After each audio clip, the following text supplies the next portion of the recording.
This is Evan and Noah's science project on the first 12 minutes space, done in countdown form. We hope you enjoy, so here we go! Number 12. Alright. This is him. Moving on. Things he did. He was commander in the Apollo 17 mission. His first space flight was the Gemini 9 in 1960, and he logged over 5,000 hours in spacetime, or over 208 days. He also wrote a book, which the name I am unfamiliar with. So that's fun.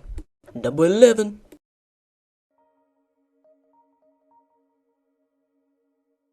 Okay, and this is Harrison's picture, done in black and white. Because why wouldn't you want your picture done in black and white? You know? So like the previous guy, he also did some things involving space. Like, he went to the moon! But seriously, folks, there were some important facts about Mr. Schmidt.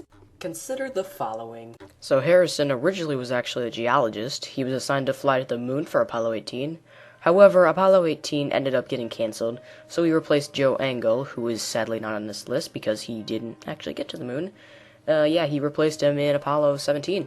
So then he got on the moon. Oh, this is dad number 10.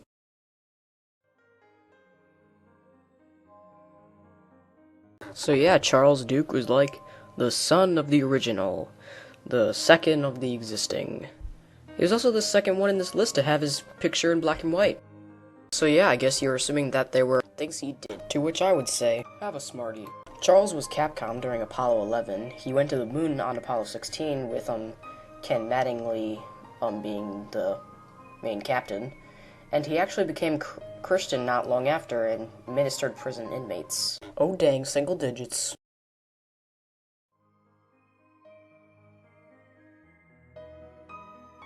So this is John Young, but he doesn't look that young to me. That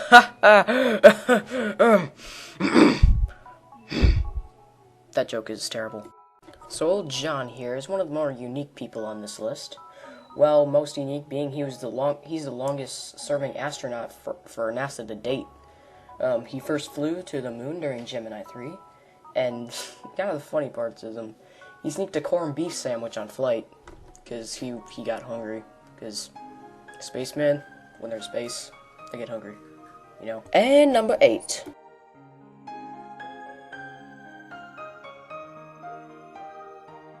Alright, so this is the guy that, he's a guy.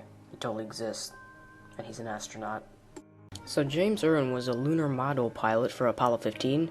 He actually had some heart trouble on the moon, and he died in 1991, of a heart attack at 61. So, it's kind of sad. Also, I have confirmed by my own assumptions that Josh is related to him. Actually, don't listen to my assumptions. They're probably wrong. Ask the teacher. Do your homework. And now here's number 7. Let's just get this part over with. That's his picture. Goodbye. David had actually flew with Neil Armstrong in Gemini 8, who is actually number... Nope, not spoiling of what you'll hear in like 3 to 4 minutes. He also was command module pilot in Apollo 9, and on his last flight he brought unlicensed postage stamps that he was going to be planning on selling, but as a result of NASA finding out, they banned him from flying in space again. Commencing 6.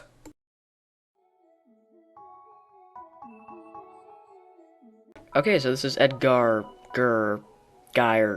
Gee.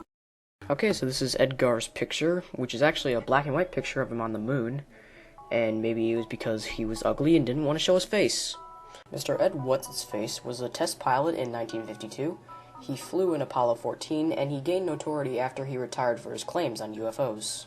5 moon landers and counting. And this is Alan Ship.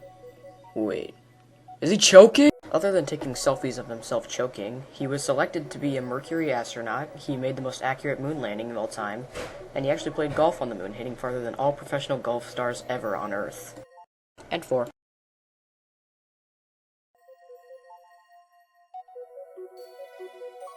And here is Mr. Bean, who actually does not have a real photograph, but actually a painting of himself. So that's new. Mr. Bean flew to the moon during Apollo 12. He was commander in the Skylab mission, and he was the only artist to paint off of Earth. Number 3!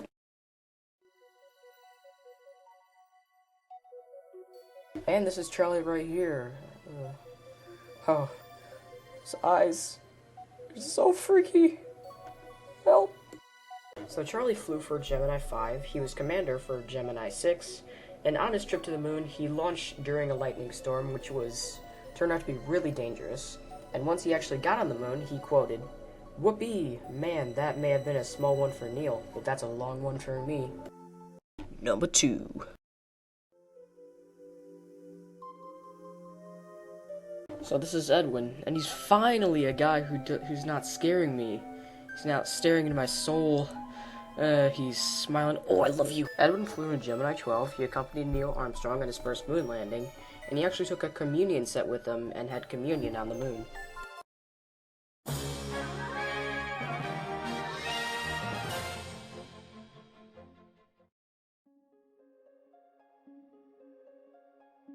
And here is the one and only Neil Armstrong. Neil flew during Gemini 8. He was honored with parades and awards, and when he died, his family stated, "For those who may ask what they can do to honor Neil, we have a simple request. Honor his example of service, accomplishment, and modesty, and the next time you walk outside on a clear night and see the moon smiling down on you, think of Neil Armstrong and give him a wink." Roll fast credits!